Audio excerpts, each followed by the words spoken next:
Right.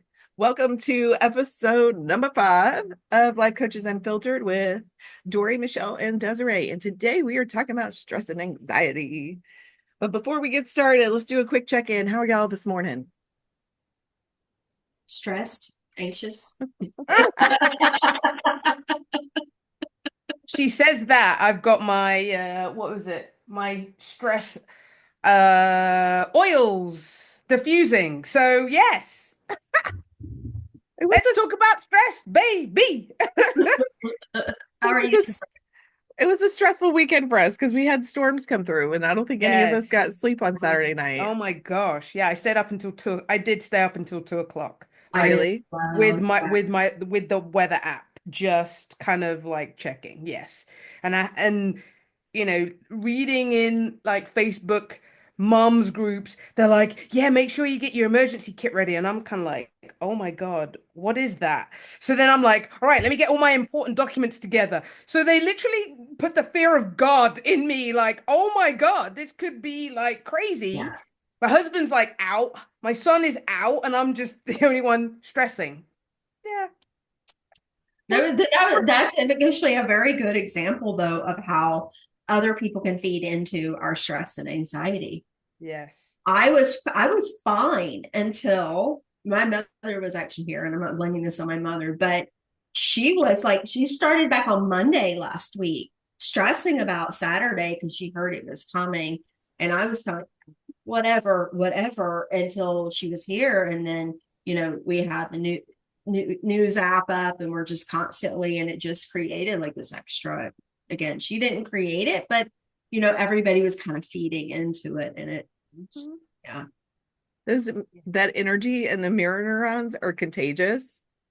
And then, if somebody's amped up, it just yeah. And I went to game night on Friday night. We were talking about it, and two of the people there had no idea.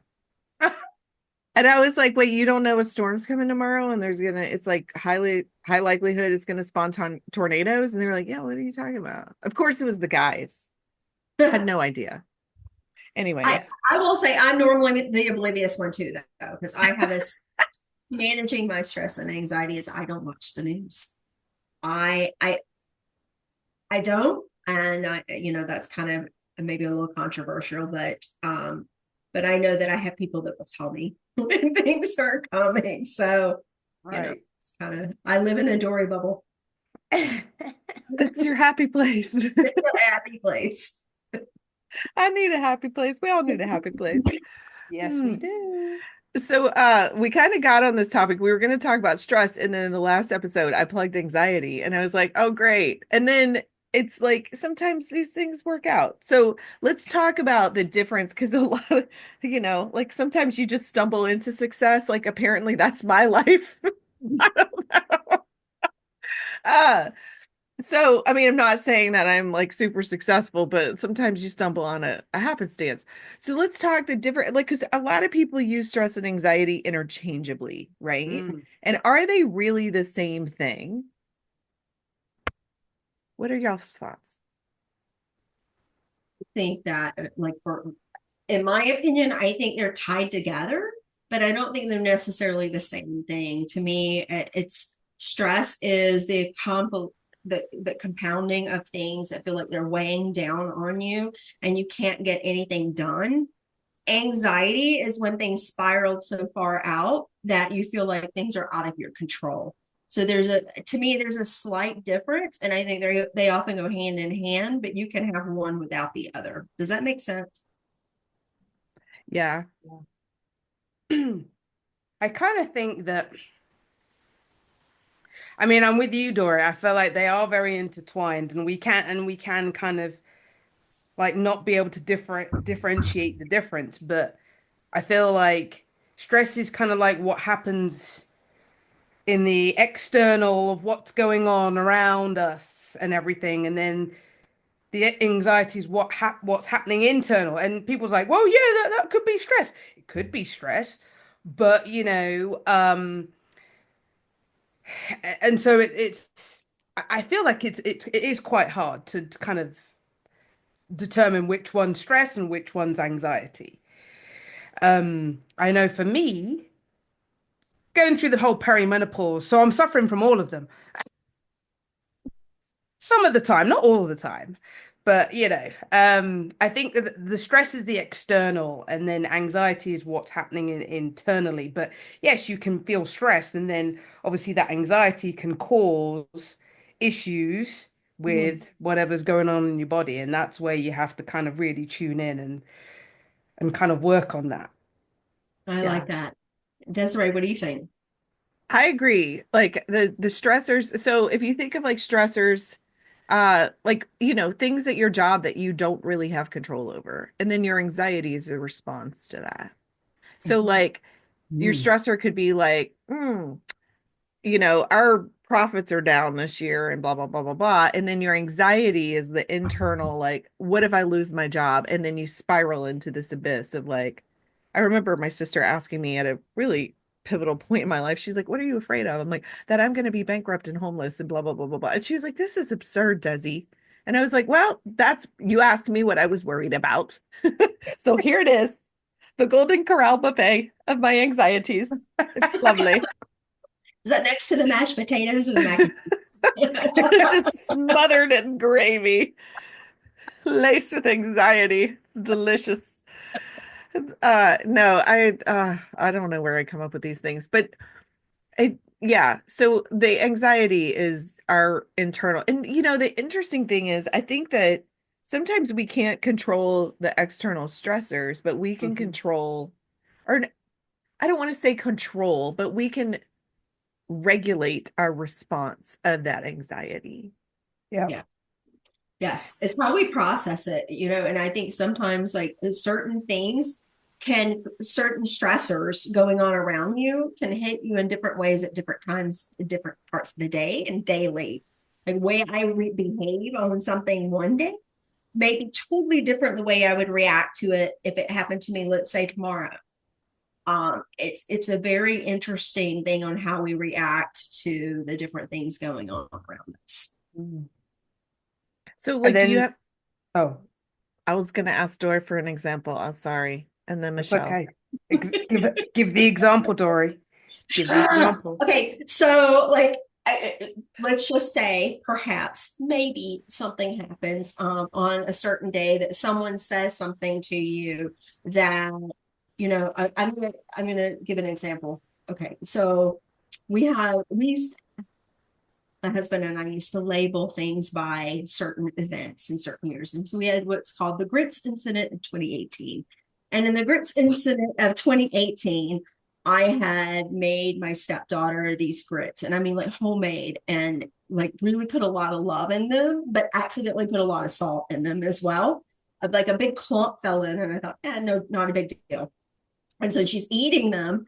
And I'm like, how are they? And she goes, there's too much salt. And I way overreacted and had like this like major like crying fest and all of this stuff. And why am I telling you this? I'm telling you this because it created like this anxious situation where I felt like there was all these decisions I had to make and all of this different stuff.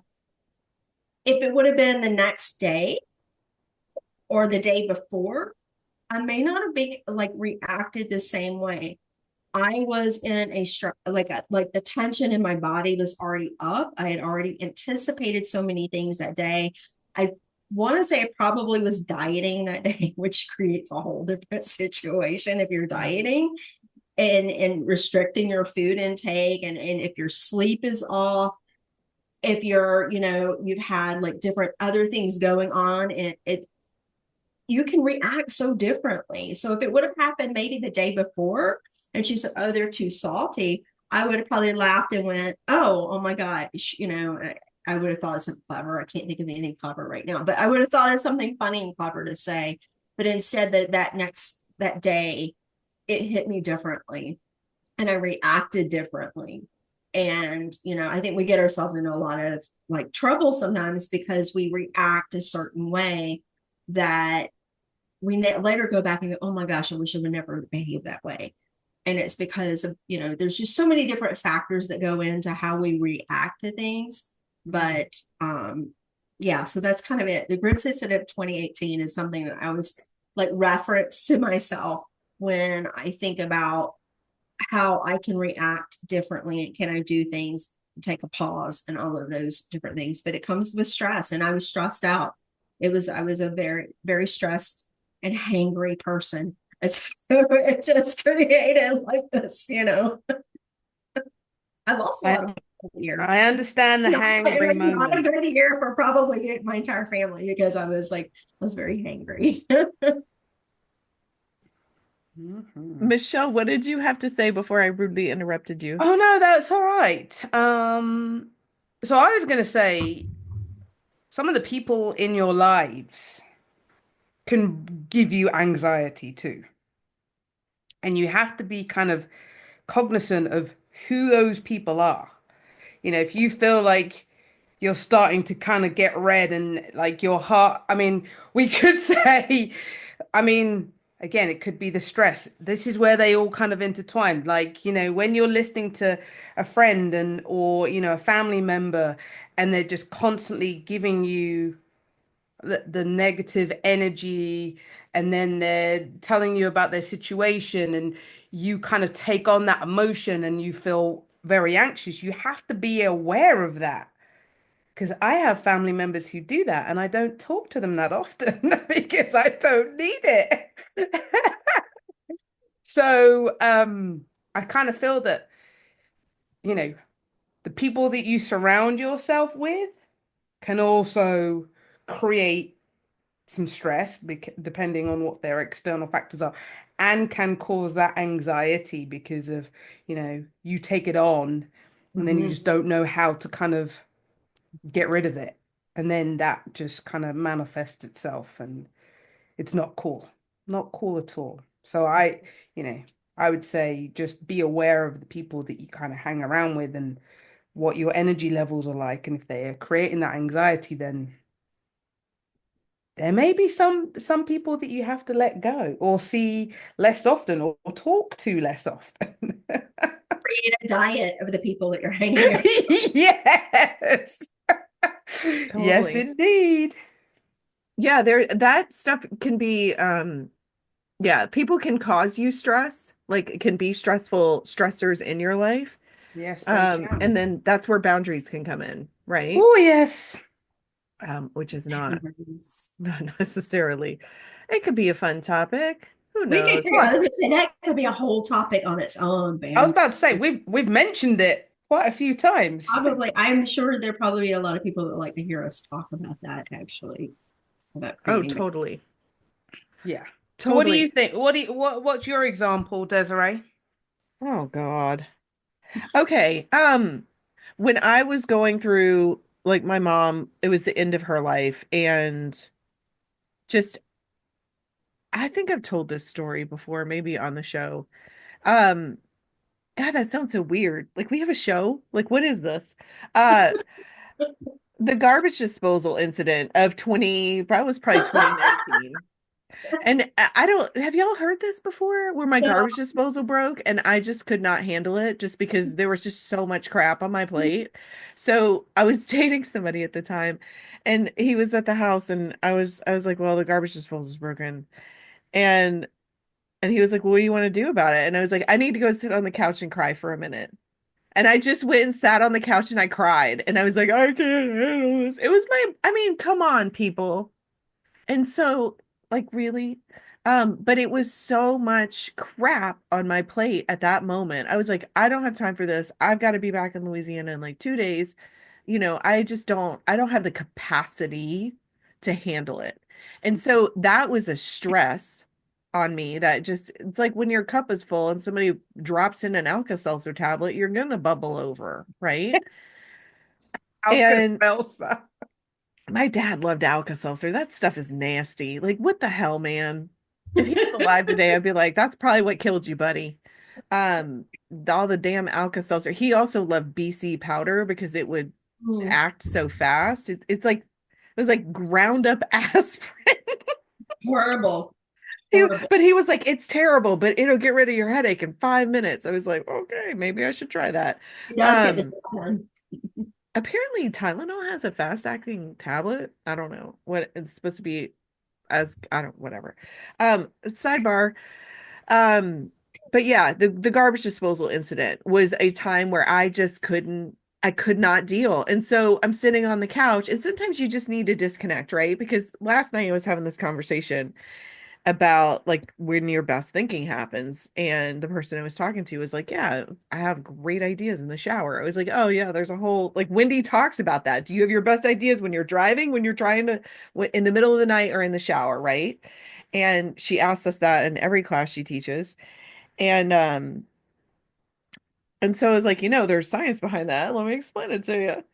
And yeah, and so I had to sit on the couch and cry so that I could disconnect enough. And it only took a few minutes, and I was like, okay, this is the plan. We're going to pretend that we don't have a garbage disposal, because you know what? A lot of people in this world don't. And so that's how we're going to deal with this situation until I have the capacity to handle like, and it really was not that much of a complexity of replacing it, but I did not have the capacity, and that was an external stressor.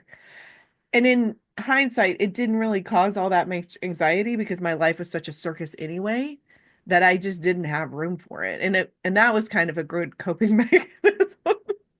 Sometimes when life is overwhelming, you just become numb, and you're just like, well, my give a damn is broken about that, because I just can't give a damn about it today.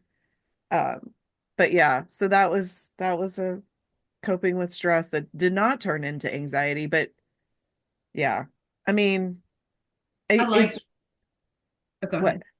I was going to say, I really like what you said though about having that cup full, because I think that that happens a lot with people. It's like you just, it piles up and piles up and piles up, and it's that final, and maybe that was the grit thing. Maybe it was the final salt that dropped like in the grit that just kind of like made everything just kind of boil over. It was just that final straw of like, that's it. I've had enough. I can't cope. Like you said, I can't cope right now, and I need to go have a little meltdown. And that's what I ended up doing, is I went in my bathroom floor and cried and had a little meltdown, and then pulled myself together and decided I had a decision to make on what I wanted to do. Mine was more of it if I wanted to stay and become a stepmom, or and if I was prepared to become a stepmom, or if I wanted to, was going to make a different decision and walk away. And I just realized it was too important for me to become a stepmom and to be married to this man. And I made a different decision and pulled myself together and collected myself and went and apologized actually for acting like a child like I did. So, We're all just doing our best, right? that's And that's it. sometimes, like, you don't, I mean, I remember standing in line at Honey Baked Hams in Thanksgiving of 2019, and like my mom is like on hospice, like not Mhm. eaten in days, like we don't know how long she's got to live. And, I'm standing in there, and the people are complaining about the stupidest stuff. And I'm just like, y'all, get your, and like part of me just wanted to scream at everybody, like, you don't have any problems, And then I'm like, don't be the crazy lady.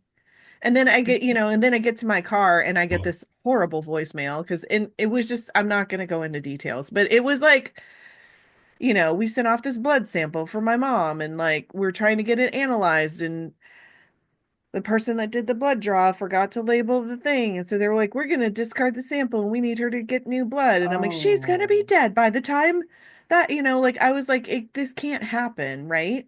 And like trying to explain this to this woman, like, I need you to find an, we need to find a loophole in your process. What can we do to fix this situation? Because getting another sample ain't going to happen, Missy. Like, it's just not.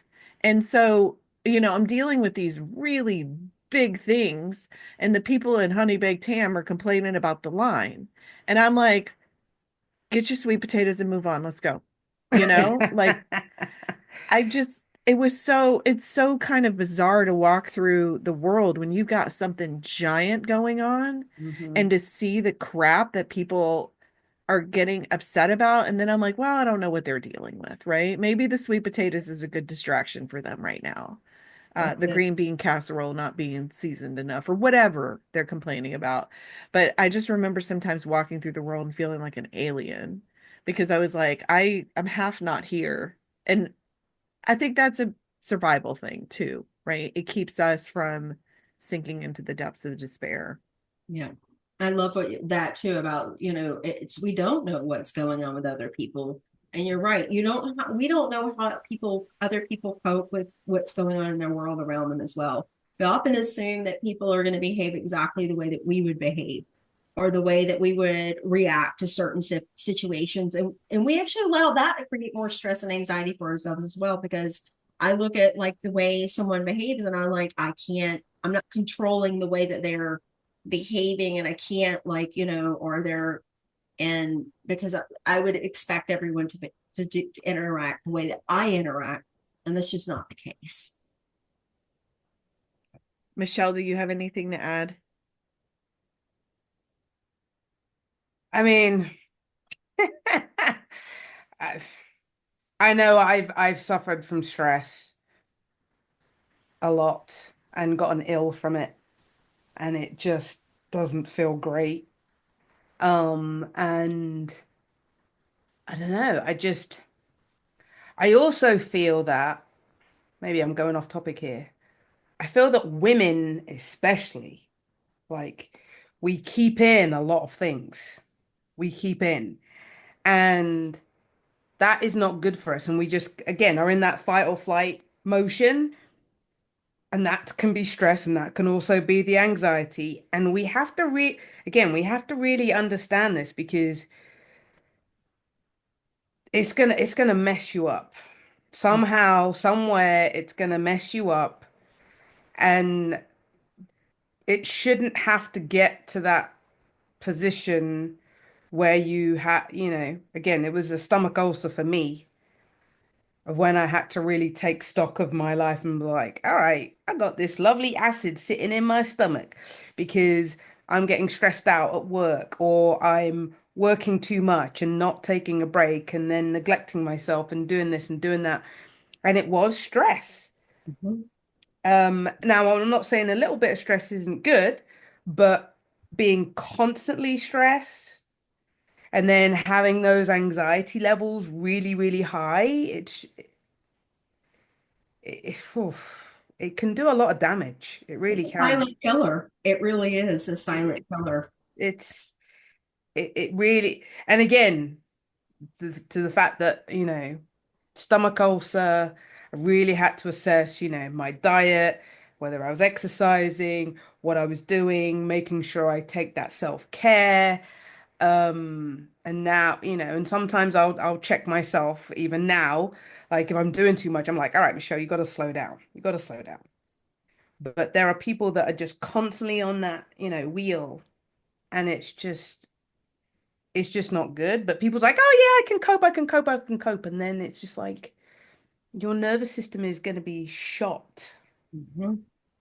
And then there's going to be, again, stuff not going on, or your body's not going to be able to regulate itself because it's always in that mode. Um, yeah. Uh, that was my thought process from listening to the conversation because I'm just like, yeah, I've been there, done that, and I try not to get there anymore. I, Or I use techniques to make sure that and strategies to make sure that if I feel like I'm getting stressed, and I know now when my body gets stressed, I feel it in my throat, I get a headache, um, and then when my acid reflux goes, that's it. I got to start taking my Nexium, and then I've got to start doing other things to just calm my body down.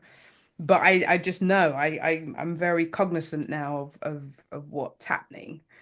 And then, when I start to get anxious, I'm very cognizant of, again, the feelings, my stomach and everything. And that's why I put on my diffuser to make sure, because, lots of things are going on in the world right now that's causing a lot of stress. So, and and we've got to contain it. So, yeah. So what do you guys hear when you're talking with people, clients or friends or family? What are their big stressors? Like what are you hearing? Aside from like, you know, global uncertainty. I hear Um, that a lot, but I well, hear a lot of work stress. Yeah, I was about to say the job market is an absolute shit show. So that's stressing people out. Obviously, the fact that people are worried about whether we're gonna have a recession and all the inflation and the wages are not matching up with the inflation. So I would say financial is like a big stressor right now for people Mhm. that I'm hearing. I know back home in the UK, lots of changes are happening, with regards to education and stuff like that. So yeah, it's interesting times, It is. to say What the about least. what about you, Desiree? What are you hearing? I hear a lot of job stress, and the hilarious thing is, maybe I'm jaded, but I'm like, a lot of this stuff is manufactured bullshit. Like I remember sometimes they would be like, well, we have this deadline, and I'm like, you basically pull that out of your rear end. And like, okay, like maybe money's on the line, but no, like, so a lot of times it's just people's egos, and I'm just, maybe I'm just jaded, but I'm like, we need, let's get some sanity around this. A lot of times, um people's stress is caused a lot by ego. Well, so and so said we have to do this, or my job's on the line. Well, you know what, whatever. Yeah, I probably would not be. I'm probably approaching unemployable status at some point by some standard of, like, she doesn't follow directions anymore. I think that's what happens when you become an entrepreneur, right? You're just like, she doesn't listen to the rules anymore. Um, yeah, so I think there's a lot of job stress, but I think a lot of that is manufactured bullshit. And I also think that there's a lot of stress of, like, people keeping up appearances that they have their shit together when they don't. Yes. And oh my God, y'all, it's okay not to have it together. It's okay to be scared. It's okay to be like, it's in those edges of the vulnerability of sharing, like, hey, you know what? I'm barely keeping it together with a glue stick, in my life right now, that I bought at Dollar Tree and it's half dried out. And so it's just, yeah, where does this shit come from? I don't know, in my Yeah. brain. But yeah, and so don't feel like you have to have it all together, and that every day is got to be magical, and you have to be mom of the year, and like, do right by your kids, be a good parent, be a good human to the best of your ability. it doesn't it's not a whole lot to not be a turd, but you don't need to pretend that you have it all together. We all have dirty dishes in the sink and laundry that needs to be done. It's called living. I mean, you're a human being that requires some stinky laundry and dirty dishes. So, I mean, I see a lot of that. That's my And if life. anyone wants to come and do my laundry, fold my laundry, I'm more than happy because it sits by my bed for weeks. So I wash it and then it sits there for weeks. And then I'm like, oh, running out of underwear. Oh, running out of workout gear. Yeah, need to It's fold just my your laundry. transient closet. We all have a transient closet. And then the half worn closet. It's like, I wore that once. I could wear it again. Anyway. Yep. And then the Yep. dog sleeps on it. And it's like, well, now it's full of dog hair. That's great. Now, I mean, I'm like, I'm creating my own chaos. Okay. So yeah, we can create our own stress. Dory, what do you see? One of the things that I see a lot of, especially because I work with a lot of young adults, as Michelle does as well, is that they have people in their lives that are toxic situations. And one particular young adult that I work with was struggling with a coworker who was just a real, we all have our different personalities, and this person was more of a just a really sweet soul, but also had on the people pleasing tendencies. And so people can smell, people that are not people pleasers can smell that a mile away. It's like they track you down. And I say that because I'm also a people pleaser in, what is it, rehabilitation.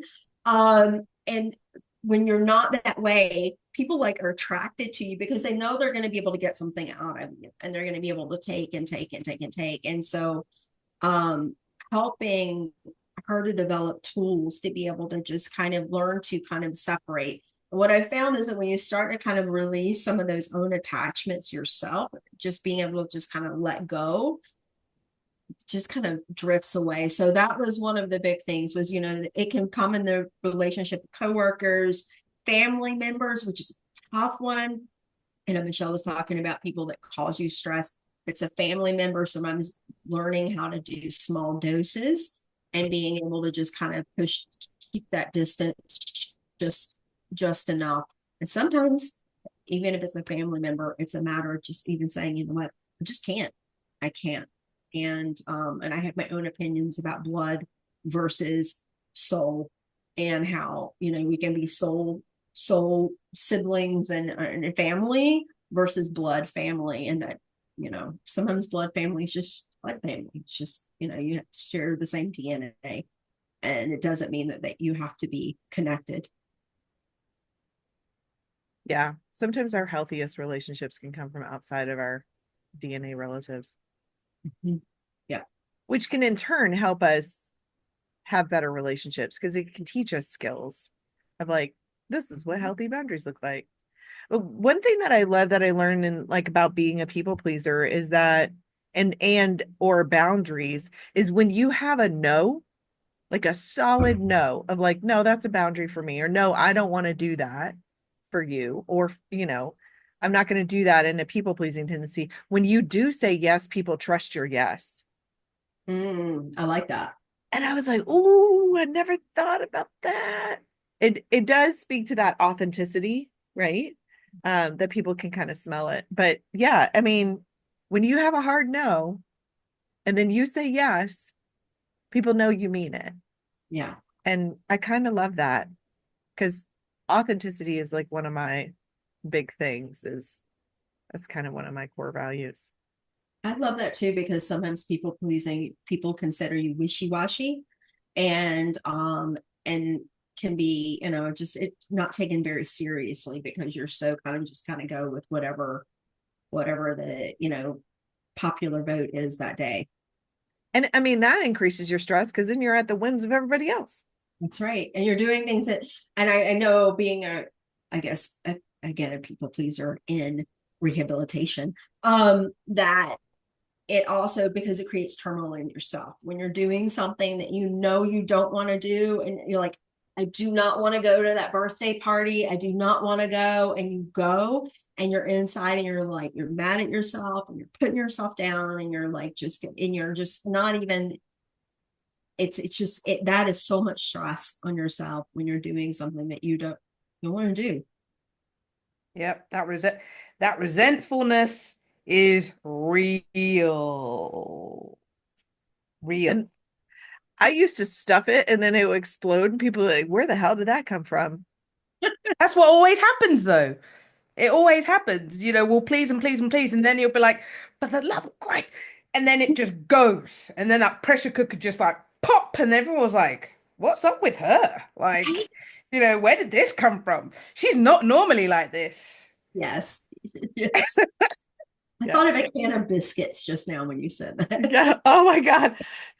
I work in this on this facilitation team, and one of our trainers says that, lady, I'm just a busted can of biscuits. I can't handle that right now. And I'm like, God, Tracy, every time I hear it, every time I made biscuits this morning, and I was like, every time I have a can of biscuits, I think of you. I'm just a busted can of biscuits. So y'all use that phrase.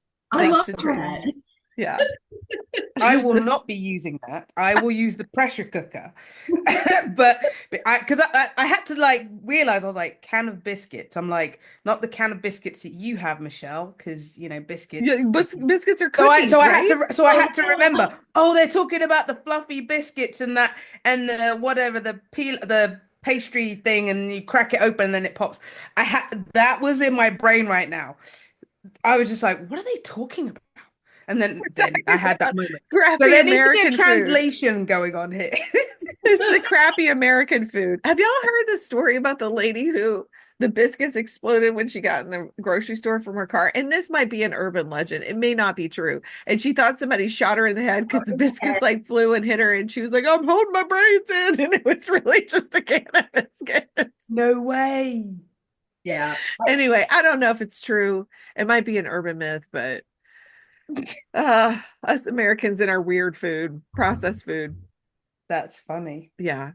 Oh Okay. my gosh. So, what do you guys think in terms of life coaching versus therapy, or like how can we as life coaches help people navigate the stress and anxiety? Like what do you guys have for our listeners out there in terms of like this is how you can make your way through these unprecedented times or stop from bubbling over, um blowing your lid on the pressure cooker.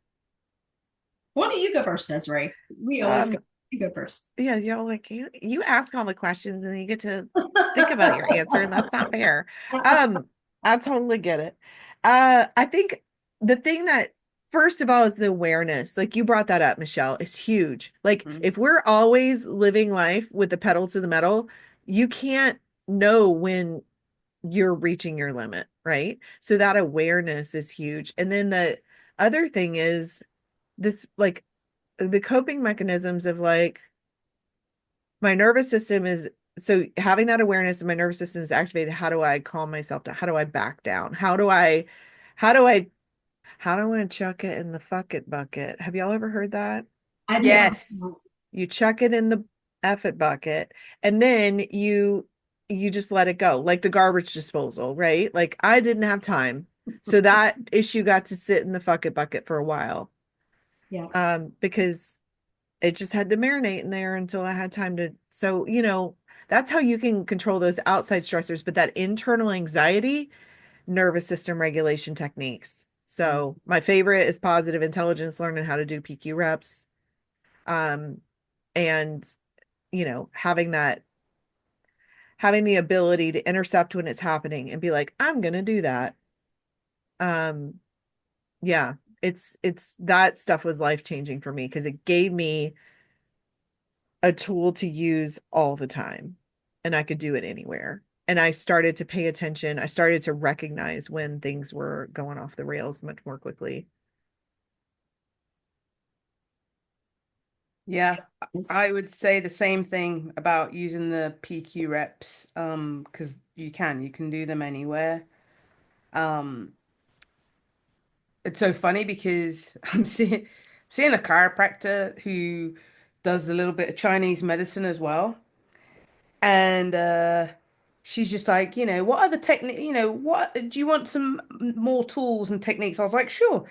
And so she's like, yeah, have you done tapping? And I was like, yeah, I have, but I use the peak. She goes, well, if that doesn't work, then start tapping. And I'm just like, oh my God. And so, the other night I was kind of stressed and my anxiety levels were a little bit, and I just started tapping. I'm just like, oh my God, I need to start using this a little bit more. Um, so tapping, if people don't know what it is, you can look it up. It's very, very easy. You just kind of tapping on your body in certain places, and it really does work. I know some people are like, "Ah, that's kind of frou-frou and la la la la la," but you know what? All these techniques that you can use that are free do work. And don't have like Um, sketchy side effects. yeah. Like and no judgment if that's what you need to regulate your anxiety, but Yeah. I like knowing that I could pull this out of my pocket. You can layer it on top. Tapping was a huge. That was probably the first time I started. I was having a lot of anxiety about getting married. Maybe that's a clue, Desiree. Yeah, that was the first time my therapist used tapping with me. Yeah. Super helpful. And then I mean meditation as well. Yeah. Um, and again, it's we've got a lot going on. Life is busy, and I know some people are perfectionists, like, I got to do this, I got to do this properly. No, you don't. Just try and be consistent, but please don't give yourself a hard time if you forget. Like, I say to myself, oh, I've got to meditate every day. Do I do it? No. But when I need to do it, I'll do it. And it's fine. But there are those people who's like, oh yeah, I've got to do it all the time, and la la la. Yes, you can. And granted, if you do it all the time, you do get better and better, and meditation becomes easier. But if you don't get to do it every single day, again, don't stress about it. Don't bring your anxiety levels up. Just do it the next day. Just do it the next day. But yeah, I would say tapping. Um, for me in the meditation, and again, all free stuff. Doree, do you have stuff to add? I first of all, I don't, I know that there are some things that do require medication. I know there's Mhm. some people believe in it, some people Yes. that don't. And so I'm not discounting medication. There have been situations in my life where I actually have had to go on medication to help me through some of the most difficult parts of my life. So there are sometimes where it is okay to ask for help. But in the other times, sometimes even the medication is not enough to help some of the situations that you're going through. So for me, a Mm. walk is amazing. I often tell my clients, go outside, take your shoes off and walk in the grass. Very grounding, creating that feeling of being at one with nature again. Nature is an amazing way to appreciate where you're at. If you can actually listen for the birds, which also I also was a part of positive intelligence as well, and PQ again. Yeah, like Michelle says, look it up. It's pretty fantastic. But it teaches you to listen, and I think a lot of times we don't listen around what's going around. Have you listened lately? The birds are actually going crazy right now. And if you listen to that, it just takes you to a different level of realizing that our problems really are, like you said, Desiree, our own creation. We create our own drama and our own problems. And if you can just take the moment just to take in nature, listen, feel the feet between the grass, feel the grass between your feet. If you're in the middle of a big city, you probably don't want to walk barefoot on the pavement, but being able to just find a place where you can just take it in, and even sometimes listening to the noise of the city can just bring you back into that just kind of feeling. I once read a book that said, just focus on your senses. You can actually just go, okay, I'm going to look at 5 things. I'm going to listen to 4 things. I'm going to smell 3 things. And you just kind of keep going down, touch 2 things, and then taste 1 thing, and just focus on those different things. It just kind of brings you back into your body and sort of back into your senses, if you will. Oh, when you were talking about like nature kind of reconnecting us to what really matters, I love this saying, nature does not hurry, yet everything is accomplished. And so when we look at it that way, like there's seasons of life that change. Like if somewhere like an alien were to come to visit in fall, they'd be like, everything's dying. Oh my God, this planet, but it's a cycle, right? And we know that the leaves are going to fall away. We're going to go through a period of winter, and then the spring is going to arrive. And then we're going to have a hot, humid summer because where we live. And then it repeats the cycle. But like if you just see one piece of it, it can just look really different. But, look to nature for those symbols and metaphors um, to really help, and that's can be a gift in times of stress. It really will bubble up the things that are important, and you can get some clarity on your values or where you want to take your life. So, there's always two ways to look at things, or multiple ways, honestly, depending on our life journey. And that's kind of what makes life beautiful, is appreciating that in all of us.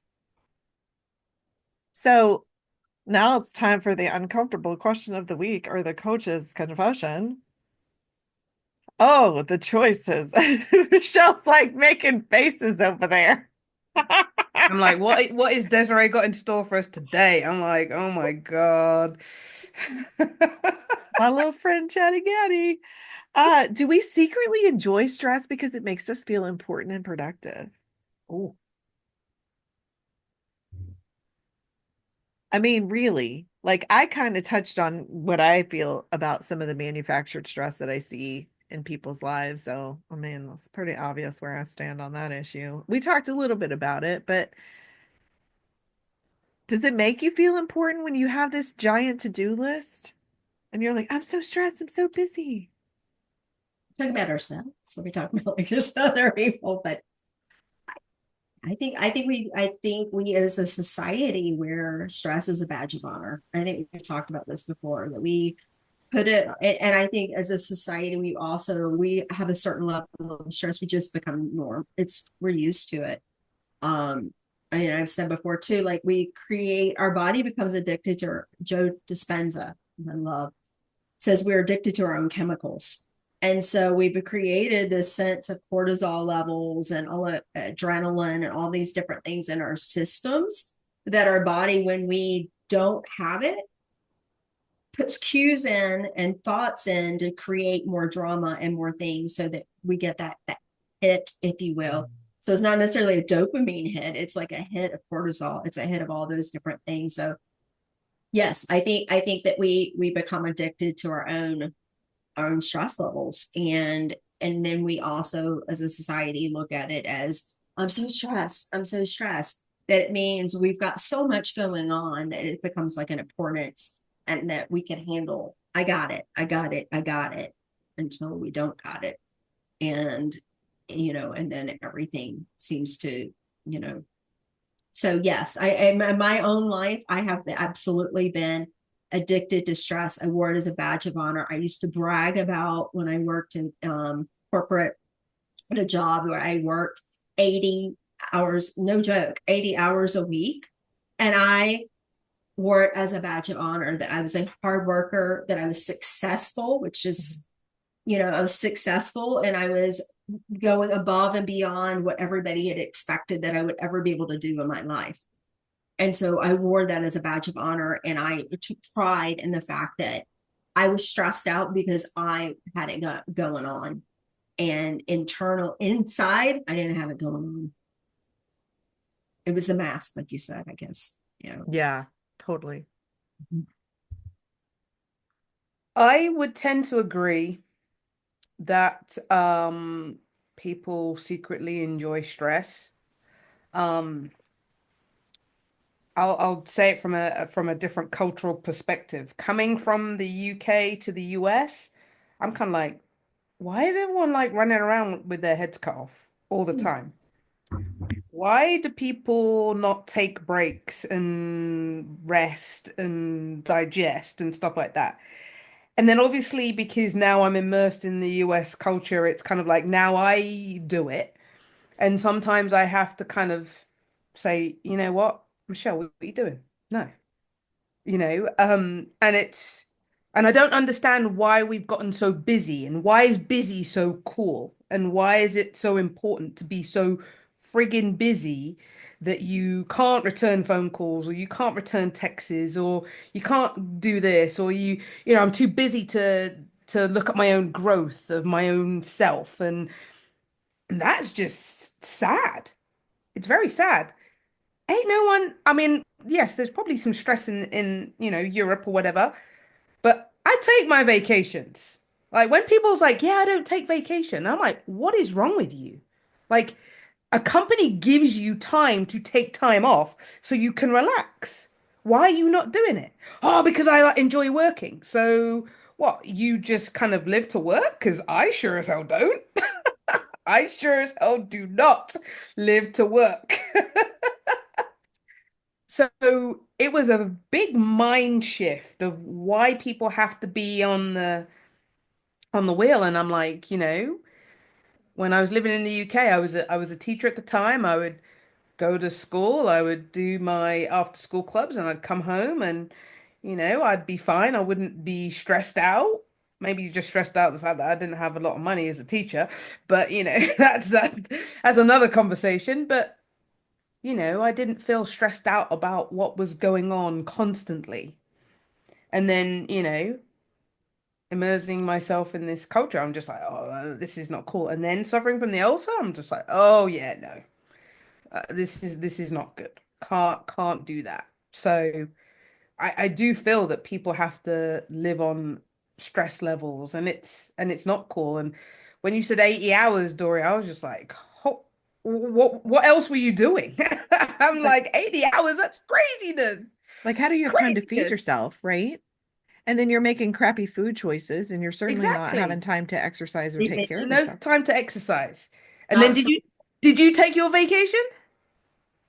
And I would take my phone and laptop with me and No. answer emails and things on vacation. Yeah, vacation. No. No, no. When I'm on vacation, I'm on vacation. Do not contact me. I will not be picking up the phone. And I find it funny because saw this meme of like, the difference between Europe and America. Like, one person's like, I'm on vacation, I'm on 10 days, I'll get back to you. The American version, I've just had heart surgery, but I'm gonna answer your email in like 24 hours. No. So true story, y'all. I worked with someone who was in a corporate job that I was in, and she was taking a conference call while she was in labor. Yes, labor. And finally they said, you have to hang up, ma'am. It is now time. That's So crazy. but but that's what we do. That is what we do. And I will tell you, Michelle, when I was working those 80 hours, I was also at the heaviest in my drinking as well. Mm, So yeah. that was my escape. It's not the only reason why, but I that was at my heaviest. So I was drinking hard and working hard. Yeah. Not a And good way. I mean, when my mom was sick, work was a respite for me because the rest of my life was just chaos and work felt like a relief. So is your life so chaotic and miserable that work is like I used to also use coping mechanisms. There were things going on at home that I didn't want to pay attention to, so I would learn to knit. I have every hobby related to crafts that you could do. And it's because I would take a class or go and do something to try to numb myself from the stress from not having to pay attention to the stress. Mm. But like I also believed and this is where it kind of came unraveled when I really got deep into learning about positive intelligence and the whole saboteurs that Shirzad has distilled was a lot of us believe that we have to have a certain level of stress in order to get stuff done. Mhm. And I was in that camp, right? And I was like, "Oh, I have to have this certain level of stress," but that's a lie.